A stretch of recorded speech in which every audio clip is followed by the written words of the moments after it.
In influence marketing, we have what we call the 3 R's of influence. Something that, I mean, we talk about every time is the difference actually between KOL and DOL. We are really noticing on social media that there is a huge gap between therapeutic areas.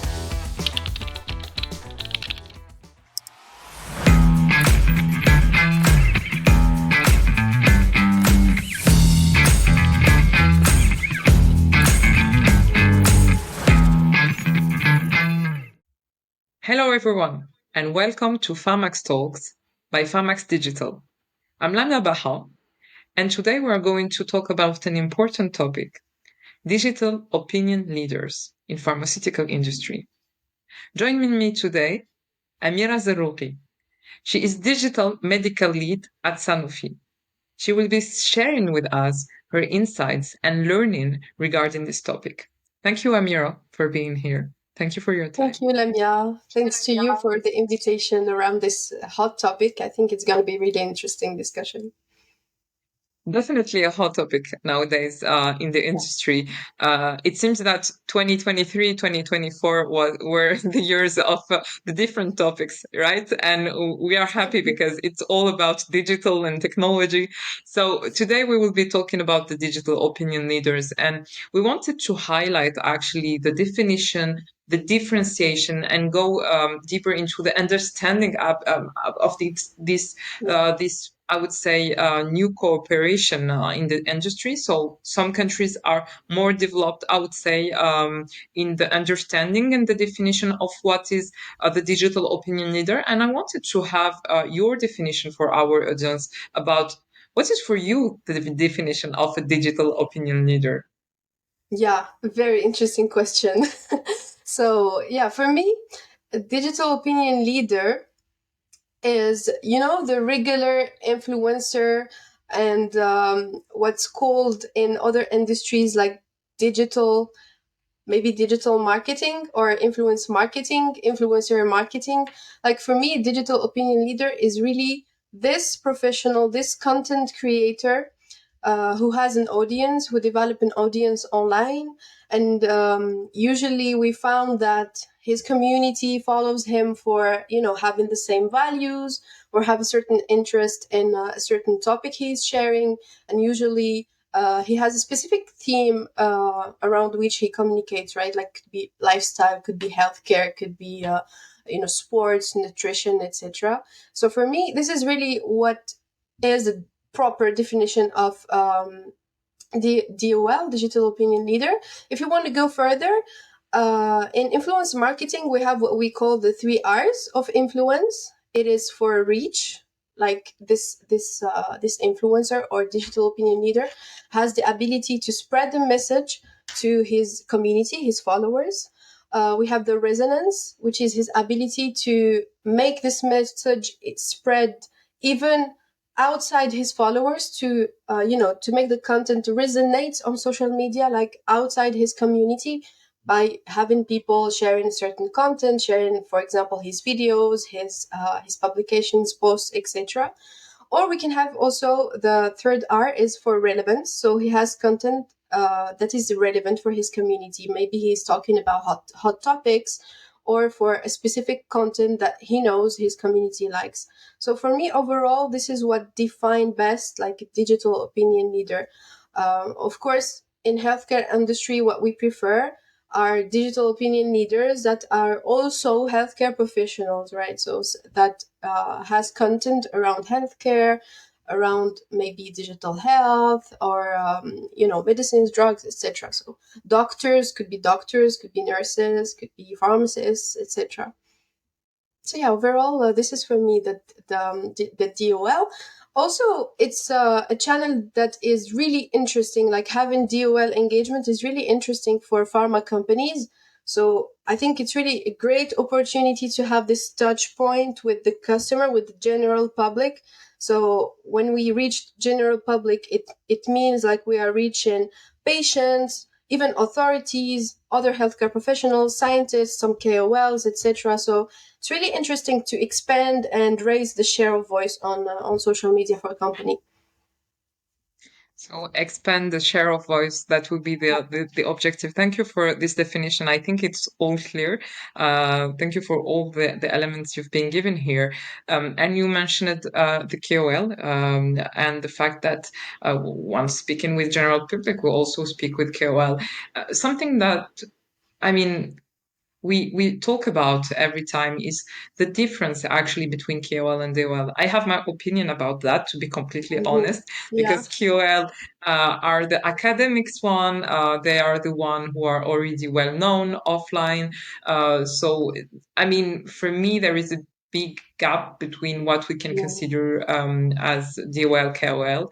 And there is maybe some work to do there, but I really would like to know what's your opinion regarding the difference that we've seen nowadays about what is KOL and what is DOL. What's the difference? Thank you for this question. I completely agree with you. I know that in the industry, everyone is divergent in this topic. I think it depends if you are a healthcare professional or not, honestly. So, as a pharmacist, or maybe as a healthcare professional, as a digital professional also, I really think that they are way different. For me, overall, a KOL can also be a DOL if he has an activity online, if he develops a community online or a digital activity. But a DOL cannot be KOL unless he is a healthcare professional who will develop into KOL, but this is offline. It doesn't have like any, link between both. Like there are no ways to be one another unless you are a KOL and you develop into a digital opinion leader. So for me, like as you mentioned, a KOL built his reputation already offline through digital expertise. He showcases his work 100% offline, like in congresses, publications. So this is his main focus, his main topic, and his, like, usually we found them satisfied with this. Like, they don't even need to develop an activity online. Whereas for DOLs, they develop their activity 100% online. They build a community, they foster certain values that cultivate, trust, credibility towards their community. And they have, like as I mentioned before, the 3 R's. They talk around a specific team, the community trusted them, etc. But they are not necessarily experts in the field they exert in. So, for instance, we can found a DOL that is doing like beauty, but he's not necessarily like in the beauty industry. Or he's maybe doing nutrition or food or something, but he's not necessarily expert in this field. So, DOL by definition are not these really experts, unless they are experts offline in their field. Of course, it can exist. But for me, this is why DOLs cannot be KOLs. I can completely see from a community perspective that the community can see them as opinion leaders, but in the meaning of influencer. So they are trusting them because they feel that they have a certain credibility to talk about certain topics of interest, etc. But for us professionals or pharma professionals, we cannot consider them as opinion leaders because they're not experts, right? They're not healthcare professionals for a lot of them. And if they are, they're not KOLs. They're just like healthcare professionals having a digital activity, which is completely fine, of course. But key opinion leader is something way different. And I think that his status needs to be like as the medical or whatever specialty expert and the trustful and credible source of scientific information. I think this is really important to be separated. And of course, we can have strategies both with DOLs that are not healthcare professionals and healthcare professionals DOLs, and also DOLs who are also KOLs. Completely fine in a strategy ecosystem, but of course, the definitions for me are way different between KOL and DOL.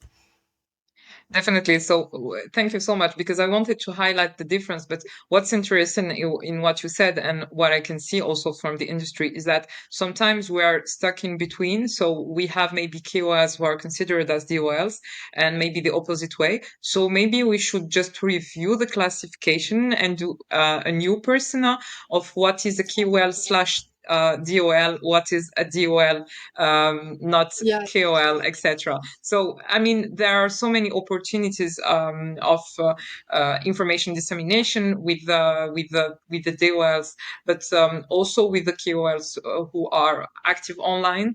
And there is also something that I always say: maybe a DOL could become in the future a KOL, unless, I mean, if he works in academic direction, yeah, so he can become exactly. a KOL Hmm. and an expert, and then he will be both. And there is also this possibility of a KOL becoming a DOL. It's like I always give this example of the public figures, the public people who are actually opening account on social media, and they like become definitely opinion leaders on social media, but they were well known online. They had their credibility online before. So Yeah, definitely, everything is to be totally. done. I Mhm. think in this environment, I think that you will agree as a digital Yeah, medical lead, because it's definitely your topic of work. And my last question for you will be regarding the therapeutic areas, because I mean we've been discussing the difference between the KOL and DOL, but we have so many therapeutic areas. What would be for you, in your opinion, the difference when it comes to the collaboration with the DOL when it comes to the different therapeutic areas? yeah. So it's really another time, really interesting question. So we are really noticing on social media that there is a huge gap between therapeutic areas. Some therapeutic areas has they have wider audiences because they talk about topics that can speak to everyone, like food or nutrition, etc. Or maybe regarding, let's compare dermatologists, oncologists. Dermatology is a topic that can speak to everybody. Like everybody wants to take care of their skin, and this is like a trendy topic now, but this is aside. So it's topics that have higher engagement for sure. Then we have other therapeutic areas like oncology, where it's therapeutic areas that are really specific, really like demanding a certain expertise, and that sometimes those topics are not really reaching a lot of people. So sometimes it's, for example, rare diseases. So it's there are not topics that can resonate on social media. So people don't like to develop digital activities because it doesn't have a lot of engagement. So it doesn't work, if we can put this between brackets, like on social, right? So in our strategies, we need to be very adaptable dependent on the therapeutic areas that we are working on. For example, if we work in dermatology, it's completely fine. We have a lot of choices, a lot of healthcare professionals who are DOLs, who have like higher engagements in, for example, Instagram, for instance. But if we work in oncology, it tends to be more trickier. So we have to choose, for instance, DOLs who has certain reach of interest for us. For instance, if we talk about a cancer, pediatric cancer, leukemia, for instance, infantile leukemia, if we take this, we can reach mothers through, for instance, a lifestyle influencer.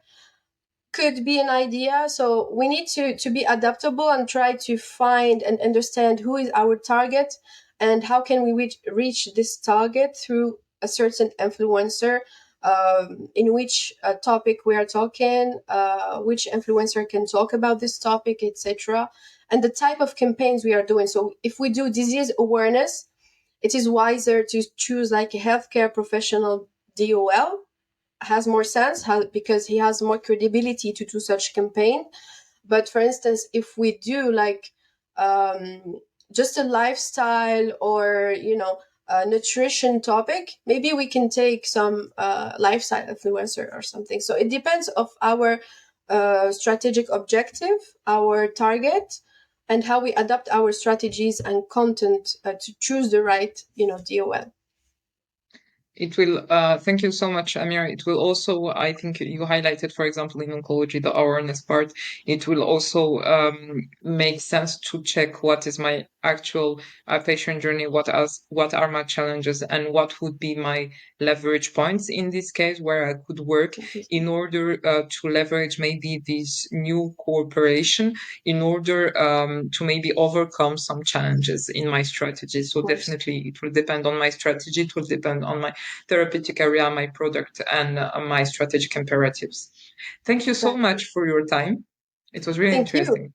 Thank you again for And the we hope to see invitation. you It was again. very nice to discuss this topic with you. Thank you. Thank you, Amira. Thank you so much. Goodbye. Bye. And thank you everyone for watching. Thank you.